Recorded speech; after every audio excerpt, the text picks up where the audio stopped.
All right, hopefully this is working here. New microphone, new setup. Welcome everybody. Thankful for the opportunity to be here. Thankful to Ghost. Shout out to him. Give me an opportunity and a chance. Come on live here. Thought about recording this and posting this, but I'm just gonna do this live today for the first time. I was supposed to do the first show with him. Didn't work out that way, so we're just gonna roll with it today. Um, as you can see, big Beaver fan here. Got the setup. So yeah, we're just gonna be covering a lot of Go Beavs talk, a lot of G5 coverage is what I'll be covering on the show. So hopefully be on here once a week, maybe a couple times a week. We'll see how it goes. So bear with me. I'm learning all the new studio options in here, and we'll get this thing going. So um, appreciate you guys having me on here. Let's get to it, man. So, introduction on me. Obviously, big Beavs guy. A lot of family went there, cousins, grandparents. So it's in the blood. Didn't really have a choice there. Went to Mount Hood for 2 years and ran my own sports talk show there. It was called the Hurt Locker. Last name is Hurtner, so kind of get the reference there. So ran that for 2 years, and then I went and interned at ESPN in Portland, here in the Pacific Northwest. So for anybody that uh, isn't familiar, that's where I'm located here in the state of Oregon. Um, so yeah, anyway, thankful for the opportunity. Appreciate it. Want to jump into this so I don't keep you guys waiting too long. But yeah, that's a little background on me. Um, we're gonna talk beefs for the most of the show here today, and then I'll give you a couple other insights, a little bit on some G5 teams that I think have a pretty good shot. A, winning a conference. B, maybe making a shot at a playoff run, kind of like Boise State did last year. So first of all, Beavs head coach Trent Bray. He's now going to run the defensive coordinator this year. So could be a little switch up, little change. Hoping that's going to be for the better of things. Considering last year, team only had 7 sacks all year. Pretty rough there. Not a lot of pressure going on. 4 of the sacks came in the first 2 games of the season against pretty terrible opponents. So now it's going to be a matter of, can we dial up some pressure? Everything I've been hearing from camp is dialing up pressure, bringing a lot of noise, a lot of different looks, and playing a lot of press. We have a couple of pretty young corners. That used to be kind of the old Beaver motto was play press, uh, be really physical. Back in the um, Mike Riley days of things, Dennis Erickson, that was kind of the thing was establish a defense first, have a really good defense, have a good run game, pro style offense, a lot of play action. I think that's kind of what we're going to get back to this year. We do have Gunnarsson at Ryan Gunnarsson as our OC still. He is a spread guy, but now with additions, which I'll get back to talking to Ghost about this next time we're on the show, is the addition of Malik Murphy. For y'all that should know, or if you don't, he's coming from Texas. That's where he started at.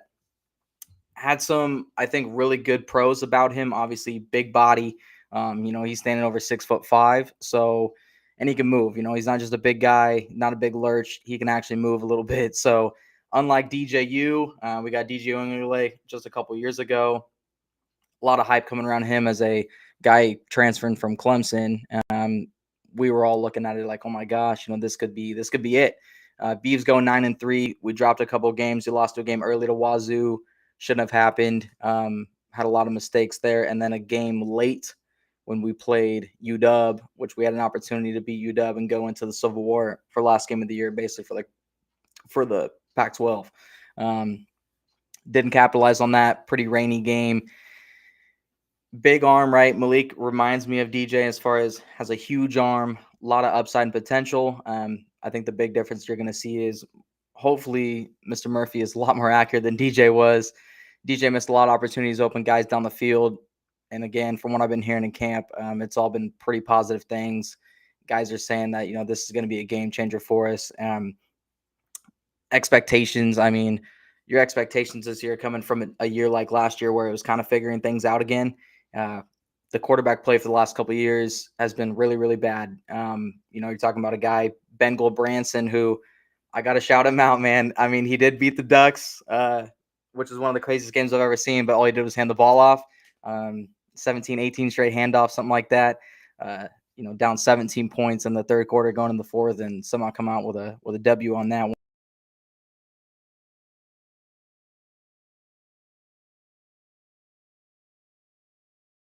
Starting at Stanford, which is pretty crazy and good for him to see him, go on and be able to go start somewhere else. But that being said, he had a hard time throwing the football. He's a handoff type of guy. He's got to be a field manager. Hopefully not turn the ball over, which even in that Civil War game, he still threw 2 picks and fumbled once. So he gave three turnovers, gave them opportunities, and we somehow still capitalized and got a win. So there's no way that we can't get, there's no way we can get any worse than what that was looking like, especially last year, losing games to Air Force where we didn't score any points, getting blown out by Air Force, who wasn't a good football team last year. So there's a lot of upside to this year. This is kind of a year where we got some returners. We got four of the starting 5 linemen are returning, which is huge. And now you add a guy like Malik back there to sling it. Like I said, hopefully we're going pro style, a lot of play action, even if it's not pro style, going out of gun. I trust Gundy. He's had a couple runs with some good teams and some good squads that I think we can really benefit from what he has to bring, especially now with the mobile quarterback, which we've seen in the past he's really comfortable with in an offense. So then you add guys like Anthony Hankerson, who we added last year. He was over 1,000-yard rusher, which, I mean, hard to find those every now and again, right? So having that is huge. So you have a run game pretty much established. You have the lineman that's coming back. So big boys up front. That's a big W all in itself. And then you got returning receivers.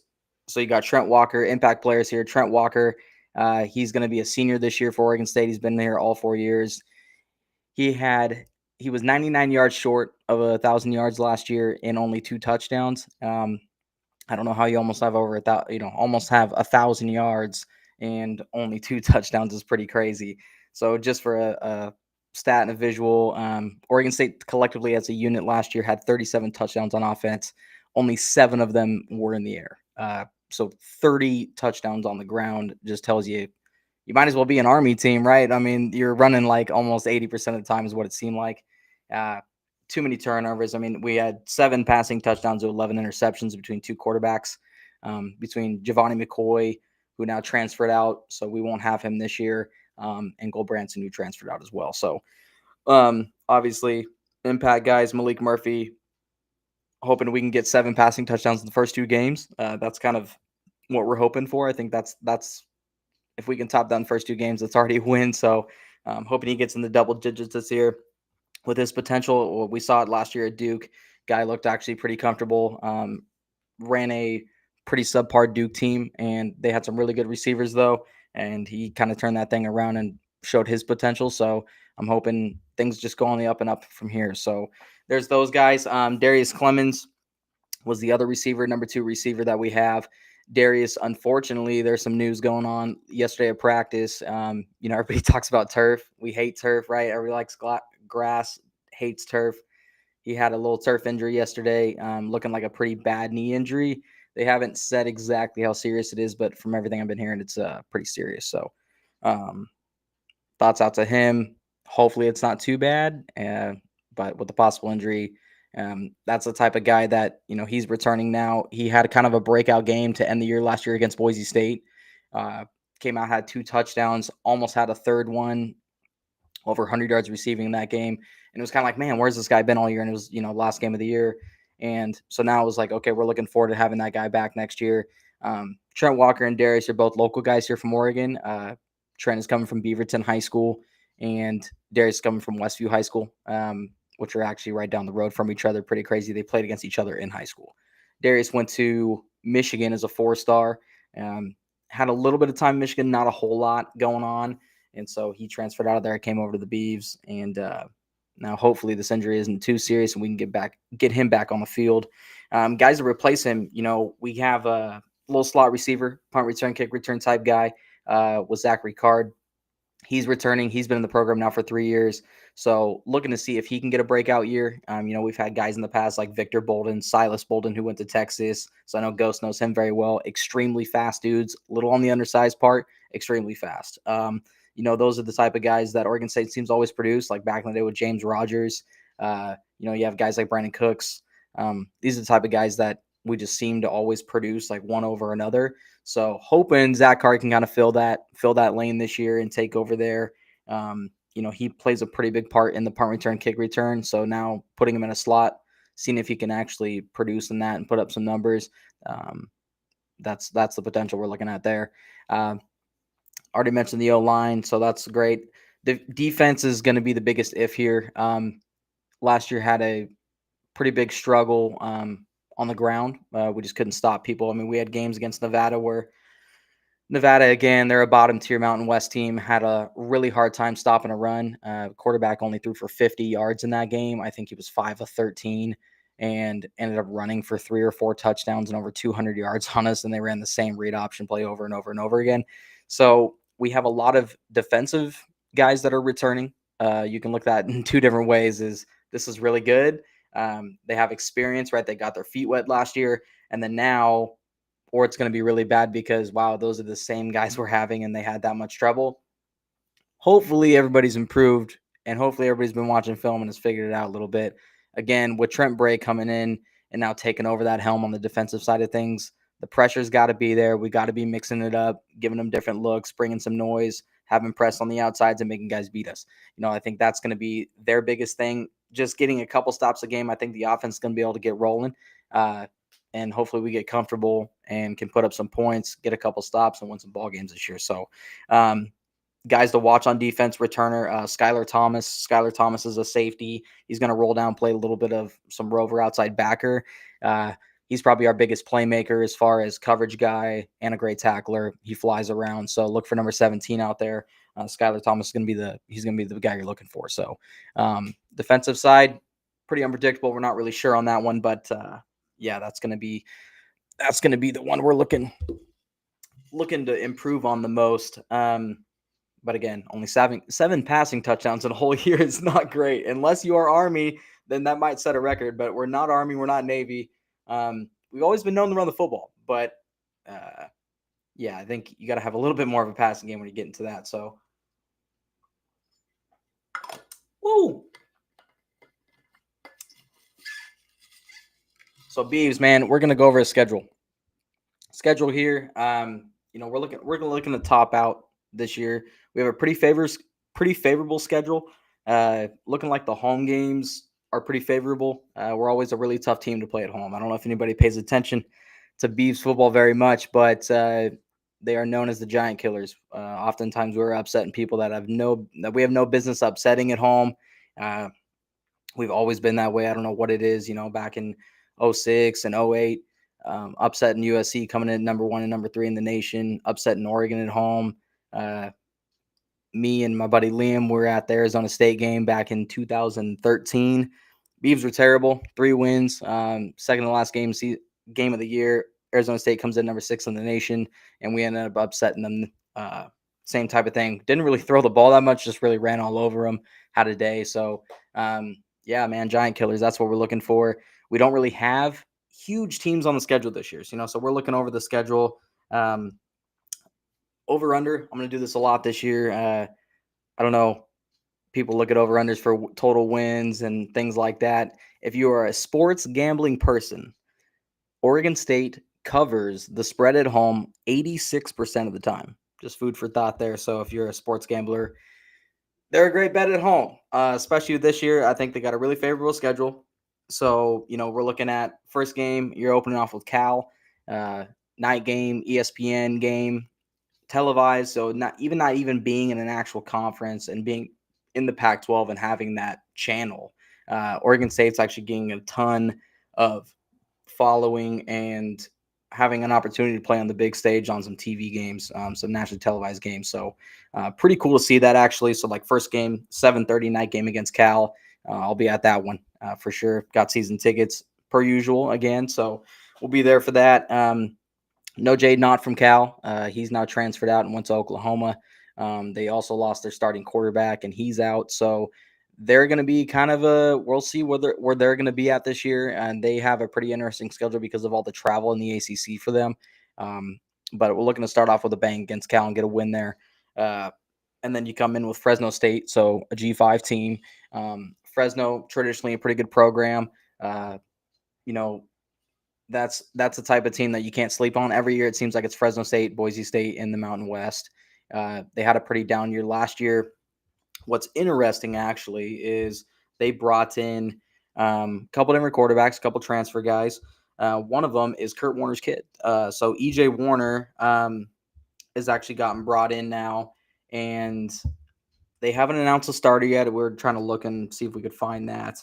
But they haven't announced a starter yet. So it's QB battle between EJ Warner, and he was just at Temple and Rice.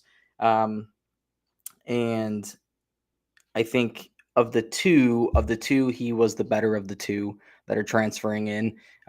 It looked like it was actually, sorry. No, he's not the better of the two. Scratch that. Looking at his stats in 3 years between Temple and Rice, he had 37 interceptions. So if he wins the quarterback battle, it's a good thing for Oregon State, I'm thinking. Again, don't know too much about Fresno State this year just because they've had a lot of transfer portal guys. A lot of guys actually bouncing out and going over to even Boise State, a team they rival, which is pretty interesting itself. So they lost a lot of good talent there. So that should be a pretty good win. Should be a good start for the Beavs. The other one I would like to mention is in this conference, Mountain West Conference, which are going to be some of those teams are going to be adjoining Oregon State next year in the makeshift Pac-12, the new Pac-12. Boise State being one of those type of teams. It's just going to be really interesting to see what that's like. When we played them last year, we battled, a team that made it to the playoffs and actually battled in their playoff game as well. Ultimately impressed me. So I would, it's going to be interesting to see how we do it against this year. So Fresno State, I'm looking at a win there. That's just going to be a 12:30 game in Corvallis. Again, pretty favorable home matchup for the Beavs. So starting out 2-0. This is going to be a tough one. The second team in the nation as far as NIL and in the transfer portal, Texas Tech. So Beavs got to go on the road to Tech week 3. It's going to be that could be a really rough one. So that's going to go one of two ways. It's going to be an absolute shootout, or if the defense is like everybody is mentioning at Tech this year, and they've improved that much from those oil rigs, it could be a rough game for the Beavs. So could be a blowout there. Beavs going to go 2-1 first 3 games, and then we got to go down the road 40 minutes down to Eugene, go to Autzen, go play Oregon. Oregon, obviously, everybody knows who they are. Hot take, man. I really think Oregon, no bias aside, this might be one of the worst offenses they're going to have in the last decade. Dante Moore, a lot of potential, a lot of hype, a lot of talk around him. The only thing I've seen 2 years ago when he was at UCLA, came to Corvallis, threw 3 interceptions, also had 2 fumbles, and they pulled him. I wasn't impressed, obviously. I mean, not a great game. That's 2 years ago. The guy's hopefully improved for Oregon's sake. I hope he hasn't improved when we play him, but for their sake, we'll see if he's improved. Even in their spring game is a spring game. There's not a whole lot to that, but some of the throws and decisions people were talking about, and talking to some of my other Duck buddies, there's a little concern, little red flag there. They have some younger talent behind him, so that'll be interesting. Oregon's defense, though, hear it every year. The defense seems to get better. Obviously, the transfer portal is a huge thing for them with the money they have. So defense should be solid. That could be it's usually a tight game, rivalry game, right? You just never really know what's going to happen. But that could be a type of game where maybe it's a 21-17, 21-20 type game. Maybe not really a high scoring game there. A lot of running. I think it's going to be a pretty physical football game. Hopefully we get back to those physical games like we used to have back in the day with LeGarrette Blount and Jeremiah Masoli, going against Lyle Moyval, Jaquiz Rogers, Steven Jackson, going against guys like that. So hopefully we're going to bring back a better Civil War than it was last year, especially. So there's that. So B is probably going to be starting out at 2-2. I think if you can split and go 2-2 in those first 4 games, I think that's a win for us. I think you're starting the year off with actually some pretty good competition. Obviously going at Tech and then having to go on the road and go play Oregon. So there's 2 big names. Take care of business first 2 games. Let's play those guys and see if we can sneak out a W, maybe down in Lubbock, which I don't think is going to happen, but you never know. And same at Autzen, you just never know. Rivalry games, you just don't know. And then come back home on a Friday night game. We're going to play Houston. Houston now with the transfer from A&M, Texas A&M, Connor Weigman. He's coming in, and he's going to start now. What it sounded like for Houston. Pretty good arm, left-handed, kind of quirky. He's had a lot of ups and downs at A&M, so we'll see what he can bring to the table for Houston. Houston's actually, they're a basketball school, but I would say, especially in the last 4 or 5 years, they've actually become more relevant in the conference. They've actually made more of a stand. And they're more known now for football, and they're actually investing in that. You see posting the uniforms everywhere. They always have cool uniforms going, like the Oilers uniforms and stuff, which I always dig that. So that'll be interesting to have it. And it's cool. The schedule now, not having a conference, has actually made the schedule just really cool. It's something different. We're playing all new teams that I've never seen us play before, which is really cool. So I think at the end of the day, it seemed like it's actually played into the hands of Oregon State quite well. We're not a huge transfer portal team. Obviously, we got Murphy, so we have a little bit of money, but we're not the type of team that can go out and just buy 20 guys and have them come in. We're going to get maybe one or two. So, it just it gives us an opportunity to really get on a national stage. We're having all these national games, and the CW network, which is our local network here in Oregon. All of our games are on CW if they're not on ESPN, or if they're not on Fox, which I think the Tech game is on Fox, and that is also a 12:30 kick. So midday game there. Anyway, so Houston, that should be a pretty good matchup. That's going to be probably our toughest home game this year. But again, I think we have a great opportunity now with a quarterback that can really make a difference. I'm seeing a win out of that one and bouncing back, especially if we lose those 2 games at Tech and Oregon. That's a huge bounce back week. You got to have it. And it's a Friday in Corvallis, a Friday night. It's going to be popping. So if you've never been to Corvallis for a night game, try it out. It's only 40,000, but I'm telling you, they 40,000 packed, and it's a heck of a time. So then after that, you're going next week all the way over to App State, down the Appalachian Mountains. So we're going to go over there and see if we can test our luck. App State, that's going to be a team we're going to talk about this year for G5.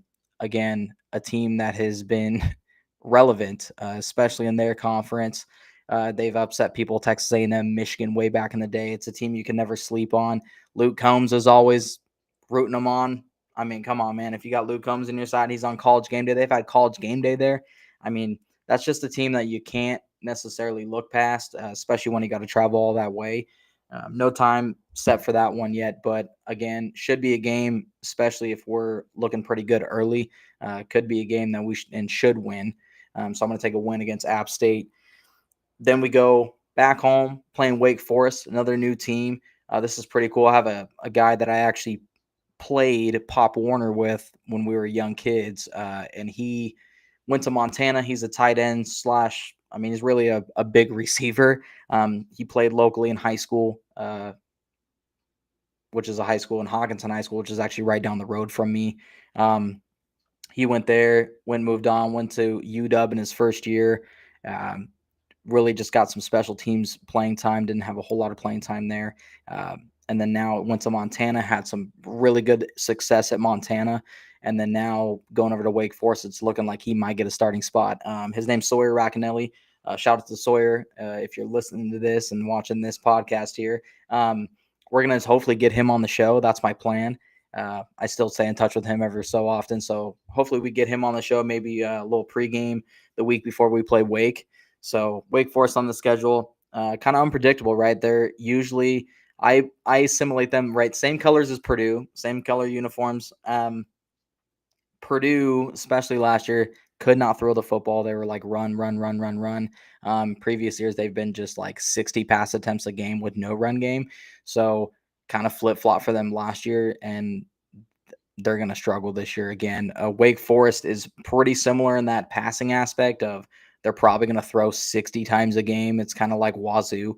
Wazoo's always been a very pass-heavy team with maybe a little scat back that they dump the ball off to. So good little running backs, just not traditional running backs that are ground and pound. They're going to be guys that get out in space and they get the football too. So Wake, hopefully a W there. I mean, I'm really looking at like I said, these home games should be favorable for us. I think the expectation is to go undefeated at home. We've done it before, or a one-loss team at home, so that's the expectation again this year. So let's get a good W against Wake Forest. So Beavs now. So you're looking at 5-2 right now. 5-2. Your only two losses would be Oregon and Texas Tech. Again, if you can somehow sneak one of those games, wow, what amazing that would be. But you just never know. And then you're getting a home game next week against Lafayette. Should take care of business. Win by big points there. 40 plus is probably the answer and the hope. And then you're getting Wazoo at home. Wazoo is going to be the other team that I'm going to cover this year as the Pac-2 standpoint, the G5. Wazoo might have a down year. They do have a new transfer quarterback, a lot of hype around him. Just don't know playmaker ability wise. Everybody around them, they've gotten rid of a couple guys like Lincoln Victor, who was their substantially the best receiver they've had in a long time. Kyle Williams, guys like those, they're not there anymore. So seeing what they have, before that game lines up towards the end of the year will be interesting. But quarterback wise, John Mateer leaving, what you heard about the John Mateer stuff going on. With Mateer leaving, obviously was a great talent. He made a lot of plays last year for those guys by, with his legs extending it. Sounds like this new guy coming in is pretty much the same way. Can extend plays with his legs.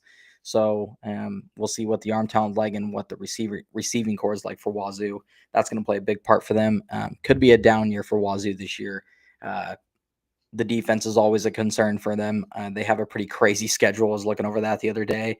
A lot of traveling, going to James Madison, playing the best teams in the smaller conferences, Sun Belt and the MAC and stuff like that. It's actually pretty wild. We'll take a look at that at another time at their schedule. Pretty crazy schedule there. So hopefully a win against Wazoo. We actually split with them. We played them twice this year. I've never seen that before, but we're going to play a home and home with Wazoo this year. So we'll get this first game in Corvallis, get a W there. And then a game against Sam Houston, also in Corvallis for the Beavs. Sam Houston now an FBS team, new to the FBS, moving up from the FCS. So traditionally a good team in the FCS, always competitive. They've been in the semifinals, quarterfinals multiple times.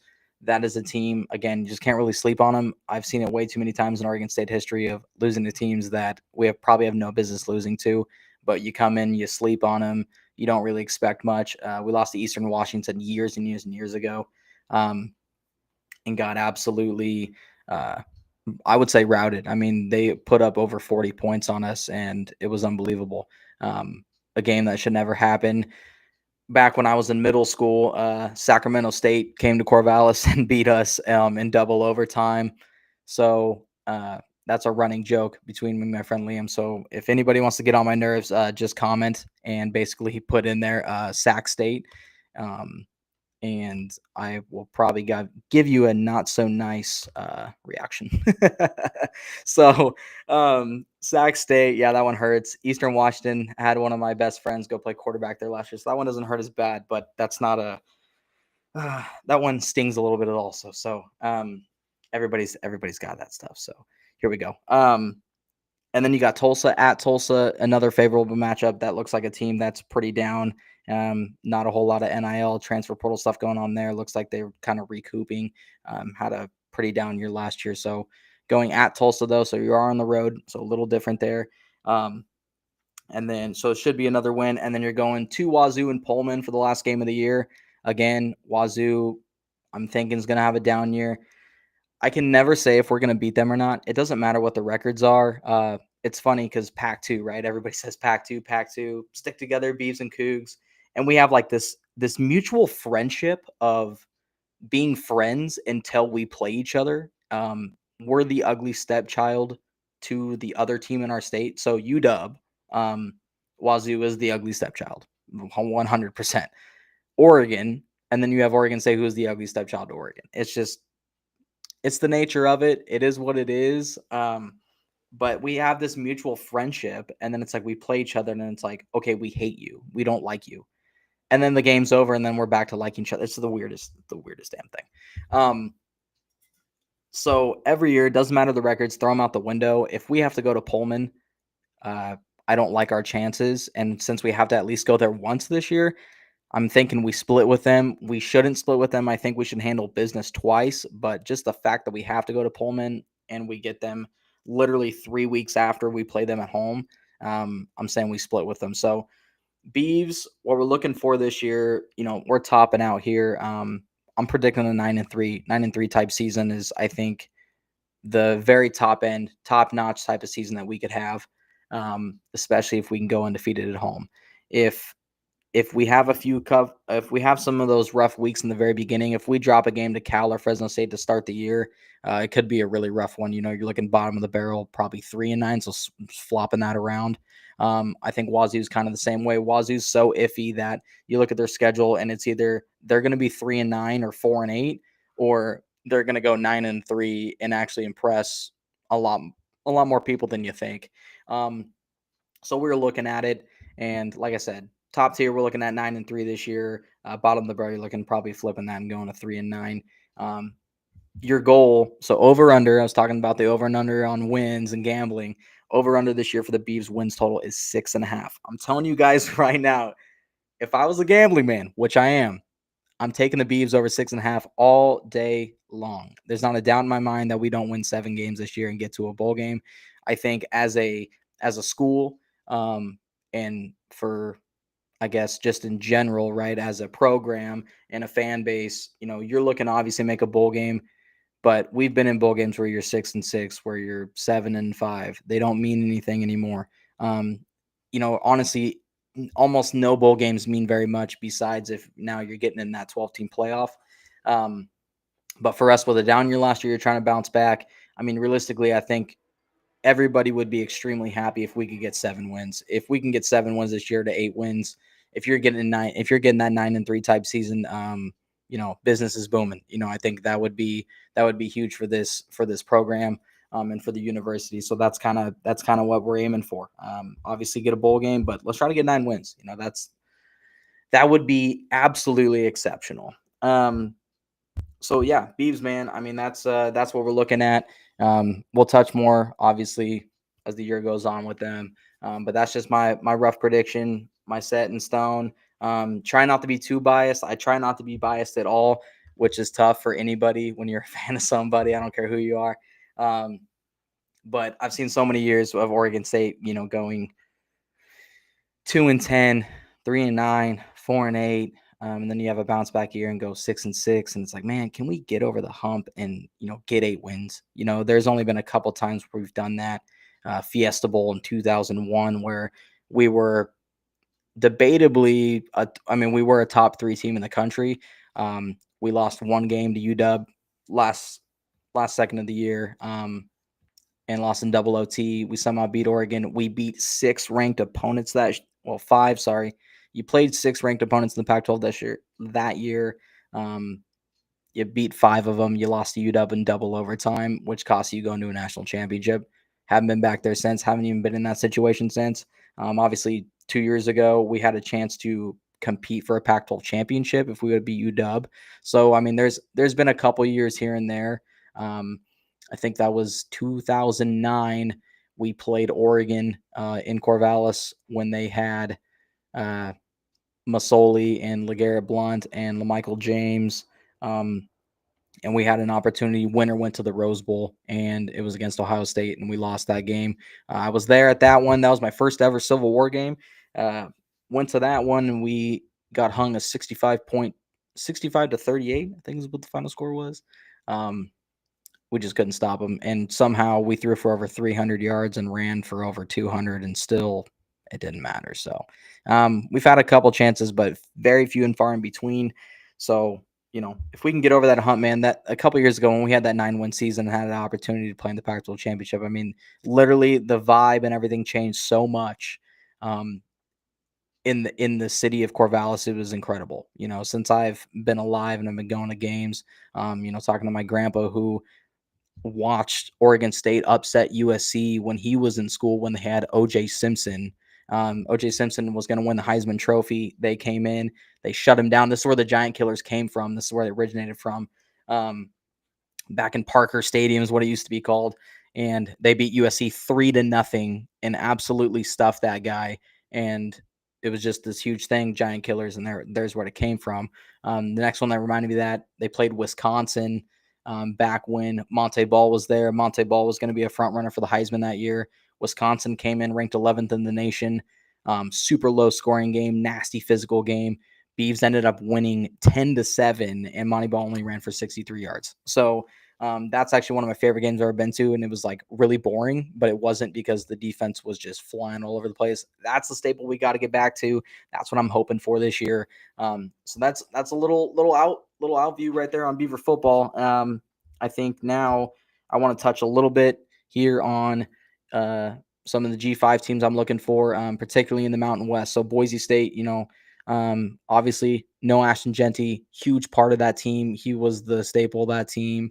One of the most exciting players I've watched in the last decade, which I would assume he's probably going to have a pretty good year for the Raiders this year if they can just somehow block for him at all. But not having him, obviously a huge loss. So seeing how they bounce back from that, who can fill in for that little void, or big void, I should say. It's a huge void. Will be interesting. Quarterback play is going to be there. They always seem to have some receivers and guys that just can get open. They're never having the most flashy guys in the world. They don't always have these dudes and these studs that you're like, wow, that's a first round draft pick type of receiver. But they just have guys that run good routes, get open, know the playbook, high IQ, and they just get it done. And Boise State, time and time again, since we've seen when they played Oklahoma way back when on the Statue of Liberty, they've been that staple in the Mountain West. They've been team to reckon with there. There hasn't been a whole lot of pushback besides Fresno State for a couple of years. And then last year with UNLV. UNLV super interesting to me. So I was looking at their schedule, very favorable schedule for UNLV this year. They do play Boise State. But I think when you're looking at theirs and you're looking at what they did last year, they got a couple returners coming back. They got some transfer portal guys coming in. Alex Orji from Michigan is now coming in. So weird. Oregon State played UNLV last year in Corvallis. Go to the game. I'm looking at the stats and I'm like, man, this team just doesn't throw the football, right? So looked like it was going to be and it was a pretty evenly matched game. Really run heavy, people stacking the box, not a lot of throwing going on.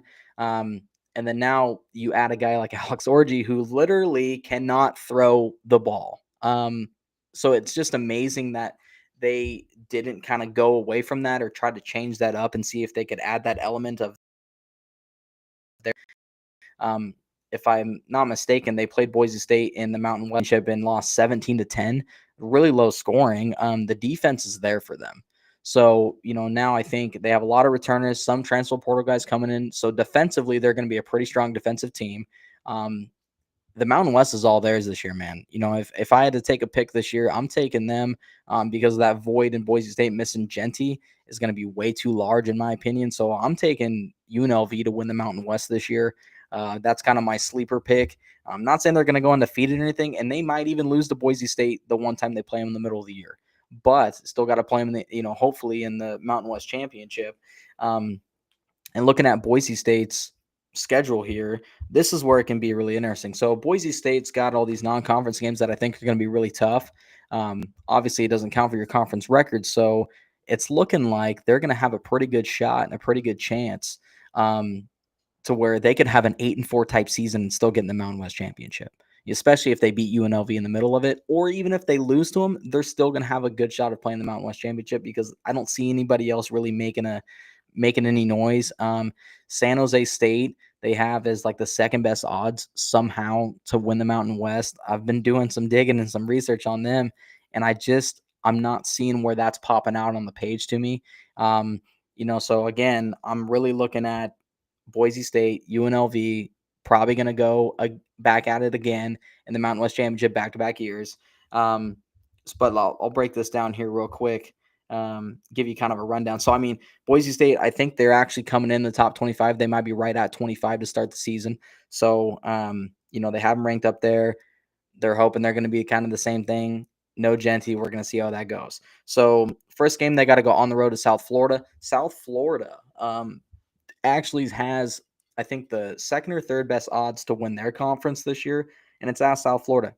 Going to be a tough game. You got to go on the road your first game of the year, and you don't really know what your offense is going to be looking like. So I think that's going to be a tough one for them. So it could be a potential loss. They come back home, get to play Eastern Washington, FCS school. They should handle business there. So go 1-1 on the road at Air Force. Should handle business. Air Force not looking like they're going to be great this year.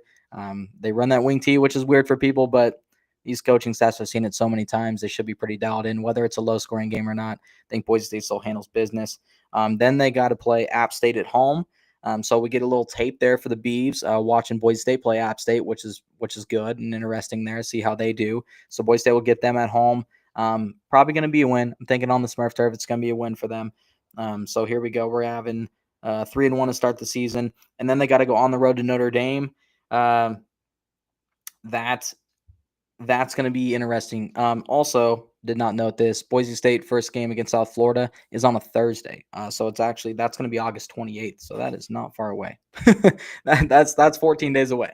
On a Thursday, 2:30 game on ESPN. So that'll be nationally televised for everybody to watch. So we'll see how that looks for them. Again, I think they might lose that one. I would take maybe South Florida to get that. Boise State's a -6.5 favorite. I think I would take South Florida to maybe cover that. So yeah, I mean, if we start out here, so App State fourth game of the year, and then we're going at Notre Dame, which is going to be an NBC game. Notre Dame coming in 6th in the country. That's going to be a tough one for Boise there. I think that's going to be more physical than they would like it to be, just like they kind of saw in the college football playoff this last year. And I'm going to take Notre Dame probably big time. They're a 16.5 point favorite there. Probably take Notre Dame to cover that. Double-digit spreads are always scary, especially when you get in that 17 range. But that little 16.5, I think I'll take Notre Dame to cover that. Take Notre Dame to win. And then they're going back home, playing New Mexico. Should be a pretty easy win there. And then they play UNLV. So there's that game where they might be able to even slide that game. If they didn't win that game, it's not that big of a deal. But they are at home, so it does help them. They usually have a pretty good home turnout up there at the Smurf turf. So, pretty hard to go against that. I'll take Boise to probably win that game in the first matchup. But again, I think UNLV is the team, man. I think if they can figure out any sort of way to really throw the football and not just be a run-dependent type team this year, I think they have a really, really good chance at winning the Mountain West. Next week, they'll go at Nevada. Should be a pretty easy win there. And then they get Fresno State at home. Fresno State, obviously, we'll see them early, second game of the year this year for the Beavs, so we kind of get a little look on them. Hopefully, if it's like I said earlier, if it's EJ Warner, should be a pretty easy win for whoever they play. 37 picks in 3 years is not great, to say the least. So I'm going to take Boise in that one. On the road at San Diego State. San Diego State's over-under is like 3.5 total wins this year. Not going to be a very good football team. Boise State with a win there. Colorado State at home should be a good win. And then at Utah State. Utah State's going to be a pretty competitive football team. They've been okay the last several years. I would take that to be a pretty close game too. So now we're looking at, let's see, at least two or three losses there. So, again, I think they have a pretty good shot because most of those are going to be non-conference games. Notre Dame non-conference, South Florida non-conference, App State is non-conference. So those ones, oh well, if you lose the one of UNLV, you're still going to be in it. UNLV, on the other hand, my pick, let's take a look. Still haven't decided a starting quarterback, which is kind of interesting to have it that early. Or I guess we're this close to the season. We don't have a starter decided yet. Alex Orji coming in. I just don't really see why that's going to be favorable for them. Dan Mullen actually is a first-year head coach for UNLV this year. Everybody, I think, knows who Dan Mullen is. The OC is going to be Corey Dennis. Corey Dennis spent 9 of his last 10 years as Ohio State's offensive analyst and quarterback coach. So obviously the guy knows a thing or two, had some pretty good success at Ohio State. So that'll be interesting right there. And then their DC Paul Gunther, he has spent his last 21 years in the NFL. So another guy has good experience, bringing that to the stage for them, more and more experience and returning experience from UNLV's good defense last year should play a big part for them.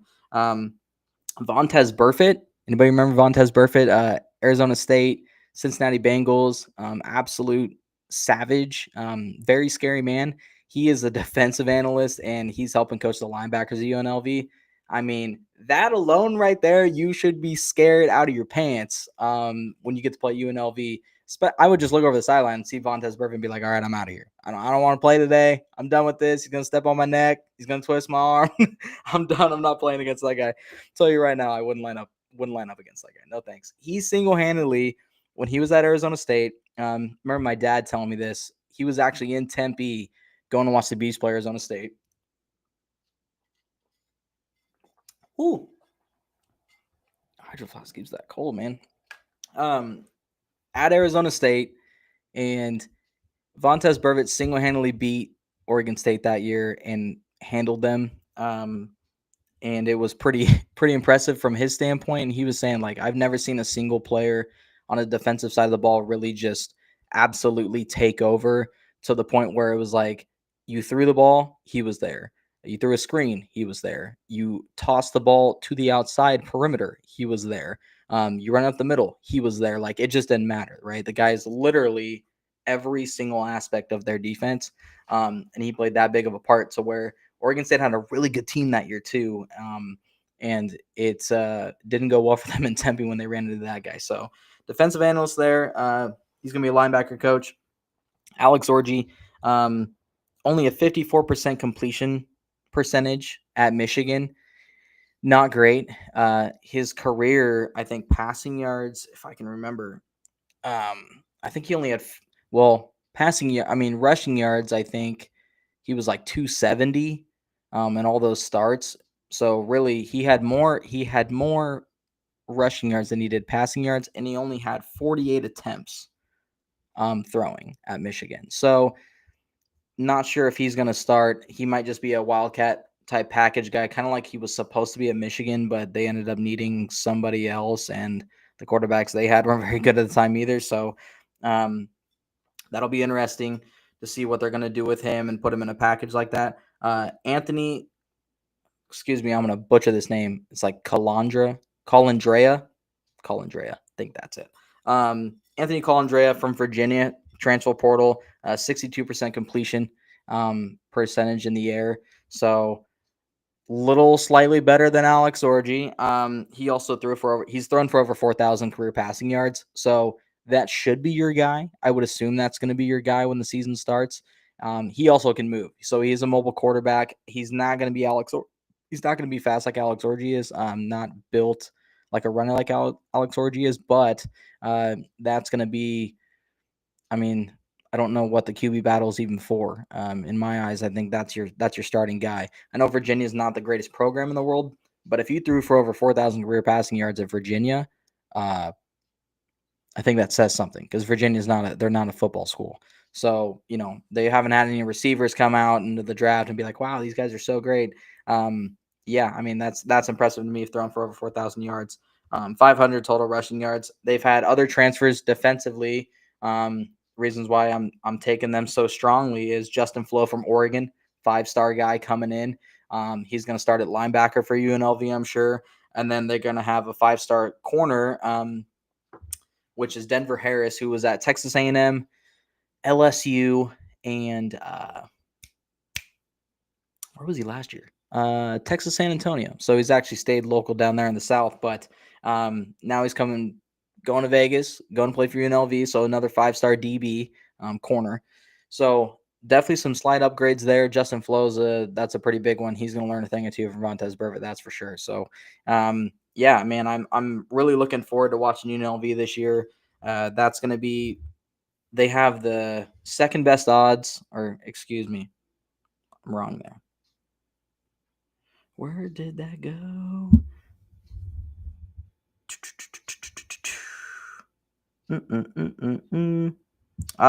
There we go. That's what I was looking for. So Boise, favored to win the conference at -150. Sorry, I was looking for my sports betting odds for everybody out here. So yeah, we're looking at Boise favored -150 to win the conference. Their out of conference schedule is super tough. UNLV at a +700 to win the conference. +700. I like that. That's a great bet to sprinkle on. Defense should lead the way. Their win total is 8.5. So they're predicting them to, to be up there. I mean, they're predicting them to compete for a Mountain West championship. So it's not like that's really out of the equation, but a plus 700, if you want to get some money on that, that's a great opportunity.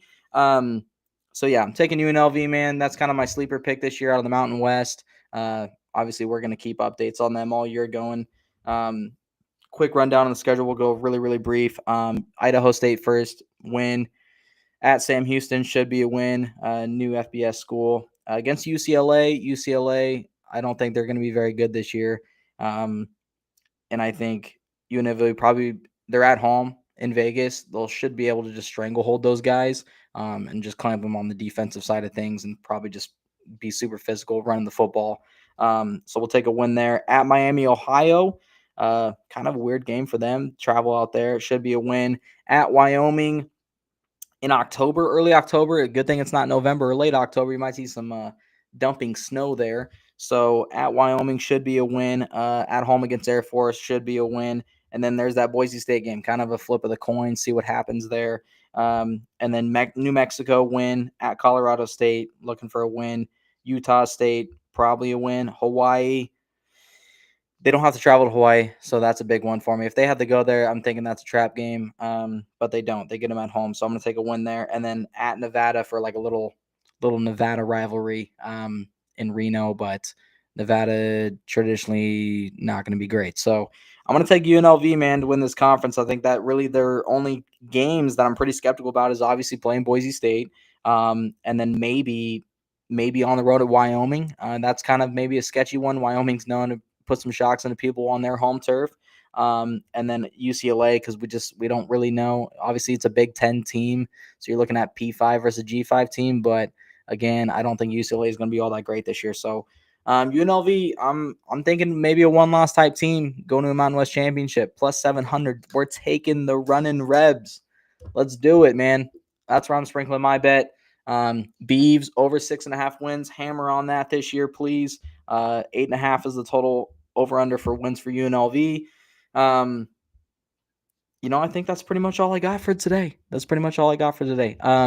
Guys, I didn't even know I was doing this for 52 minutes. This is crazy. So again, thank you guys for having me first show. Really appreciate it.